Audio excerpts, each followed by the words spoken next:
Warna news Marathi, त्यास विश्वासार्ह बातमीचा.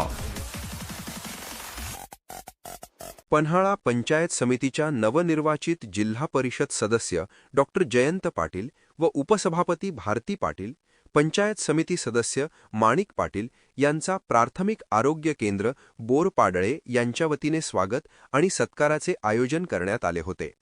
प्राथमिक आरोग्य केंद्राच्या वैद्यकीय अधिकारी डॉक्टर सोनिया कदम यांचे हस्ते पन्हाळा पंचायत समितीच्या उपसभापती सौ भारती शिवाजी पाटील यांचा सत्कार करण्यात आला. अमोल घाडगे यांच्या हस्ते पंचायत समिती सदस्य माणिक पाटील यांचा सत्कार करण्यात आला. तालुका आरोग्य अधिकारी शैलेंद्र गायकवाड यांचा सत्कार बंडा पाटील यांनी केला. या प्रसंगी आयोजित कार्यक्रमामध्ये डॉक्टर जयंत पाटील यांनी उपस्थितांना संबोधित केले. आपल्या मनोगतात त्यांनी वैद्यकीय अधिकारी डॉक्टर सोनिया कदम यांच्या नेतृत्व गुणांचे कौतुक करतानाच आरोग्य केंद्राच्या उपक्रमाबाबत समाधान व्यक्त केले. भविष्यातही आरोग्य केंद्रास सर्व ते सहकार्य करण्याचे आश्वासन दिले.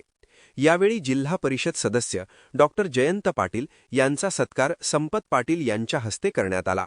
प्रास्ताविक गोपाळ पाटील यांनी केले तर आभार वीरेंद्र काळे यांनी केले. यावेळी अशोक खाळे पाटील, जयवंत कोरे, तंटामुक्त अध्यक्ष अतुल पाटील, शिवाजी उर्फ आबाजी पाटील, सरपंच शरद जाधव, सूरज जंगम, प्रवीण पाटील, प्राथमिक आरोग्य केंद्रांतर्गत सर्व आरोग्य कर्मचारी उपस्थित होते. Subscribe now and press the bell icon. Never miss an update.